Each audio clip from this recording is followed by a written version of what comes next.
खबर धुले से है, जहां उद्धव बालासाहब ठाकरे गुट की ओर से महावितरण कंपनी के कार्यकारी अभियंता जितेंद्र महाजन को एक निवेदन दिया गया था, क्योंकि धुले शहर में 2 महीने से बिजली की आपूर्ति बाधित है और महावितरण कंपनी के तार जर्जर हो गए हैं।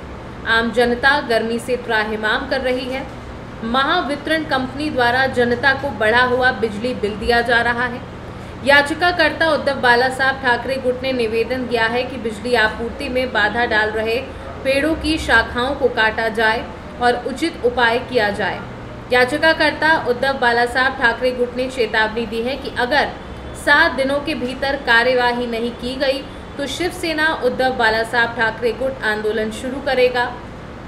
इस अवसर पर जिला प्रमुख अतुल सोनावड़े, महानगर प्रमुख धीरज पाटिल, उप प्रमुख नरेंद्र परदेशी, जिला संगठक भरत मोरे समेत बड़ी संख्या में शिव सैनिक व पदाधिकारी उपस्थित थे।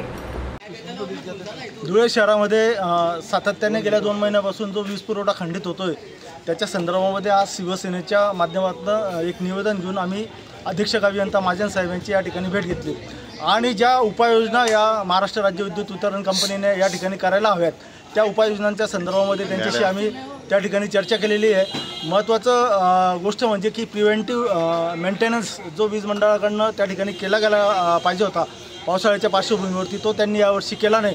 त्यामुळे अनेक ठिकाणी झाडे तुटून पडली, ती झाडे लवकरात लवकर कट करण्यात यावी। ज्या तारा जुनाट झालेले आहेत, पोल जुनाट झालेले आहेत, ते पोल त्या ठिकाणी बदलवण्यात यावे। त्यानंतर महत्त्वाची गोष्ट म्हणजे ज्या ठिकाणी 100 केवीचे ट्रान्सफॉर्मर आहेत त्या ट्रान्सफॉर्मरचं रूपांतर 200 केवीमध्ये करण्यात यावं, जेणेकरून विद्युत दाब त्या ठिकाणी कमी होईल। आणि तसेच या ठिकाणी ही महत्त्वाची गोष्ट की ग्राहकांना वाढीव वीज बिलं त्या ठिकाणी येतात आणि ग्राहकाने कंप्लेंट केल्यानंतर अधिकारी थातूरमातूर फक्त 500-1000 रुपये त्या ठिकाणी कमी करून देतात। हा एक सगळ्यात मोठा प्रकार धुळे शहरामध्ये गेल्या 2-3 वर्षापासून सुरू असून त्या विषयावरती देखील या ठिकाणी आम्ही महाजन साहेबांशी चर्चा केलेली आहे।